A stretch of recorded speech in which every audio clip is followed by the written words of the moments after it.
ඔය දවසේ විශාල පින්කමක් ඔබ සිදු කරගත්තාට සතුටු වෙන්න ඕන. මේ දිහා දැකලා බලලා හිතලා කෙනෙක් සතුටු වෙනවා නම් අපි දවසකට ජීවත් වෙන මේ සත්‍යයේ අවස්ථාව වෙන නේද කියලා හිතනවා. ඔබ ගිහිල්ලා නැත්තම් මේ සතුන් ඝාතනය කර මරණයට යන බලන්න. මේ සතුන් අපාදුක් විඳිනවා. අඩම කන්නවත් දෙන්නේ. වතුර ටිකක්වත් දෙන්නේ. පීචේ මහත්තයා එනවා. හැවෙලෙත් පොඩක් උඩ දාලා යනවා. නමුත් ඝාතන ගානකට හරියට සංඛ්‍යාත්මක සමානතාවයක් නැහැ. මේ සතුන් තිරසනාත්මික ඉපදලා තියෙන්නේ. ඒ නම්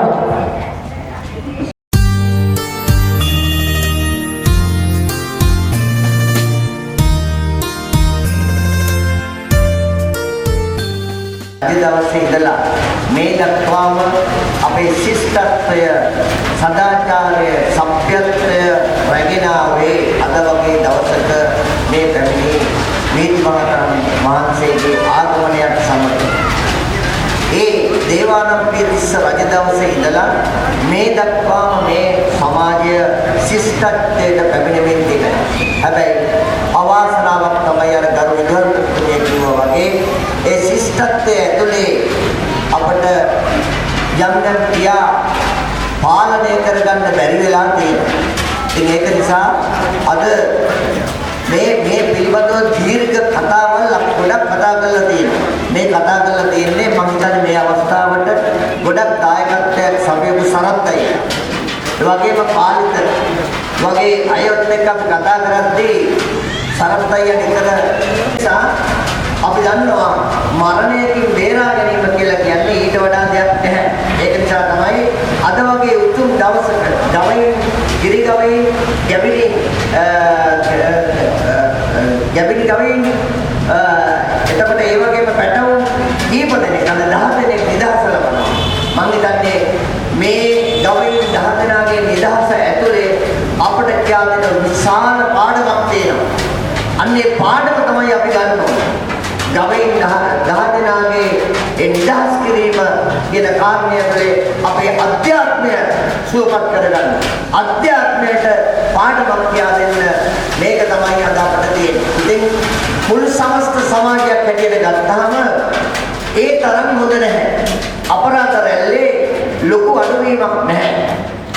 තන වෙඩි තියාගන්න සංස්කෘතියකට යම් යම් අවස්ථාවල් අපිට පේනවා. හැබැයි අපි බලයට ආවේ අර ගෞරවනීය ස්වාමීන් වහන්සේ කියන වගේ ඒ කාලේ නම් අයිතිකාරයෝ හිටියා මේ රටට, දැන් බාරකාරයෝ ඇවිල්ලා ඉන්නවා. අද වගේ දවසක එකක් මතක් කරපු එක හොඳයි අපේ ගෞරවනීය ස්වාමීන් වහන්සේ.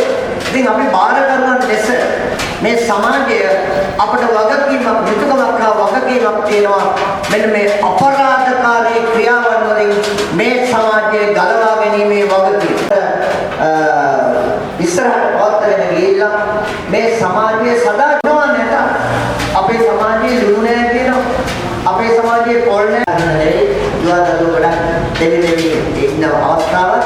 ඉතින් මෙවැනි සත්කාරයන් මේ රට යාන්ත්‍රණයට මේ සම්ප්‍රදායල පාලිතන ඇතුළු මේ සියලු දෙනාට ප්‍රාර්ථනා කරන්නේ මේ උතුම් පුණ්‍ය කර්මයට නැවතත් ස්තුතිවන්ත වෙමි. මාගේ දෙනවා ඔබ පිස්සු. මේ කටයුතු පාලනාවට සහභාගී වුණේ මේ දුවා දරුවෝ පොඩි වුණා තාම ආදරයෙන් ඔහුගේ දෙමව්පියන්ට සහභාගී වුණා. එමෙන්න මම කියන්නේ පොඩි කරුණ අපේ මහජන ආරක්ෂක මන්තුමා සුනිල් වටලුන්තුමා මම ආරාධනා කරන වෙලාවේ මගෙන් අහනවා අයි මට සත්‍ය නිදාස් කරන්න ඕනේ කියලා. නමුත් මම යාවේ එකලස් කරගෙන තිබුණ නිසා ඊළඟ පාර ඒ කටයුත්ත කරමු. නමුත් ඔයාට ඒ කුසල් සිත ඒ ඔයාගේ ඒක මේ කුසල කලාව වගේම තමයි කියලා ඒ වගේම by our Mahendra over 2,000 years ago. And on this very special day, we decided to do an Abhayadana. Abhayadana, the greatest gift, the gift of life. As you can see, we have saved these cows from being slaughtered. And it wouldn't all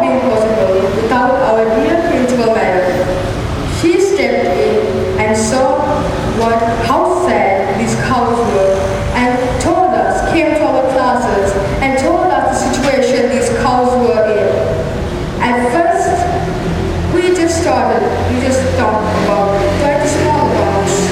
But after our principal madam explained everything to us, how sad these cows were and how scared they were, I myself and my dear friends decided to go door to door and to my father's friends and collecting not much, a small amount of money of 50,000 rupees. And with all our dear principal madam for making this beautiful occasion come true, because without her, these cows would be dead by now or yesterday.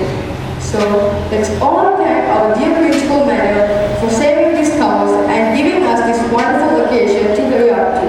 Thank you. Thank you, Anita. මනුත තමයි මම හිතන්නේ